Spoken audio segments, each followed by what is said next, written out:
deuxième partie de la vidéo sur le développement de l'individualisme en Afrique, qui est un véritable fléau sur lequel se greffe depuis la nuit des temps le capitalisme libéral.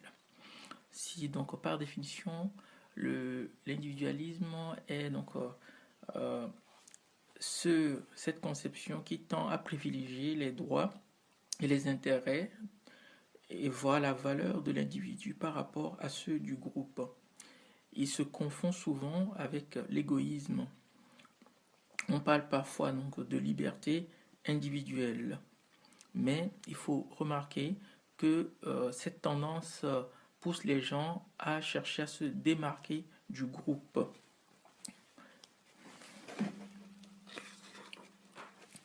Et donc, toute personne qui cherche son profit au détriment des autres finit par entraîner un isolement ou s'ils sont nombreux, le groupe s'éclate, ce qui entraîne forcément un anéantissement par vulnérabilité. Et c'est cela que l'impérialiste cherche, c'est-à-dire semer la division, éparpiller le groupe pour pouvoir mieux régner. Ce concept de diviser pour mieux régner a été le moteur même de la conquête et la déstabilisation de l'Afrique et bientôt de la terre entière. Donc, il entraîne forcément des conséquences sur l'individu lui-même par une culture de l'égoïsme. Parfois, on se prend pour une élite ou appartenant à une classe supérieure, entraînant le mépris de l'autre. Il se crée des rivalités qui sont à l'origine de conflits et des guerres de conquête et de domination dans le monde. L'individualisme amène aussi donc la peur de perdre une sorte de place ou de privilège, amenant ainsi à un protectionnisme et empêchant d'autres personnes d'avoir accès aux choses ou aux biens les plus élémentaires de la survie. Donc cette vulnérabilité de l'individu entraîne également la vulnérabilité de son groupe habituel, de son groupe de provenance. C'est ainsi qu'il ne faut pas se douter que ceux qui encouragent l'individualisme,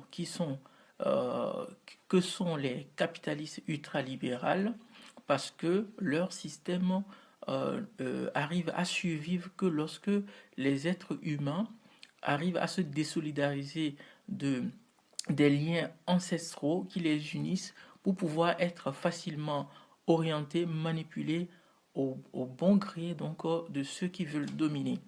Et donc, les individus qui pensent pouvoir réussir leur vie en se démarquant des autres ou en se mettant au-dessus des autres ou en cherchant leur seul profit contre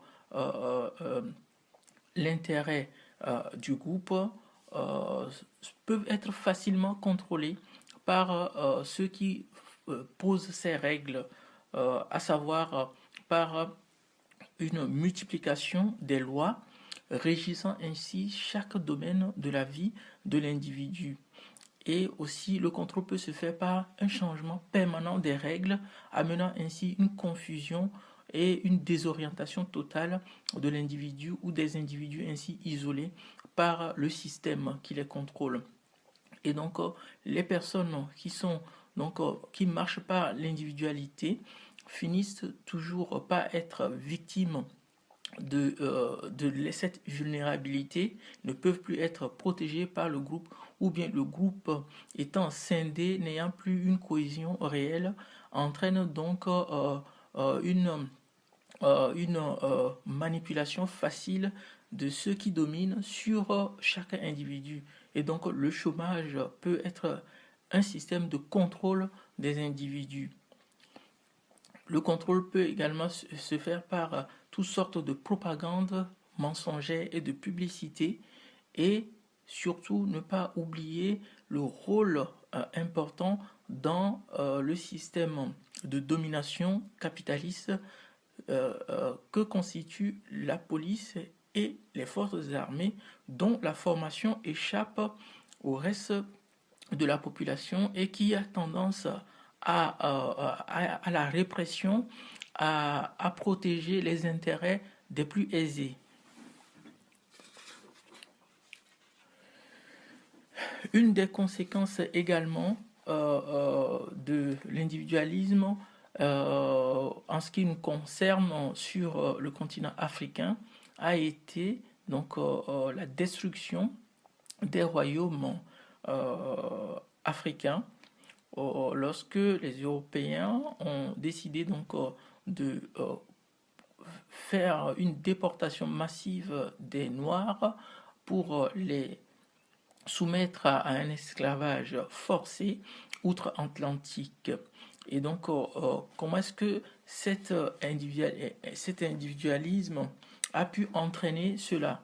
Tout simplement parce que, à partir du moment où les royaumes existants n'ont pas gardé l'unité ancestrale, la sagesse ancestrale de cohésion, donc à partir du moment où le colonisateur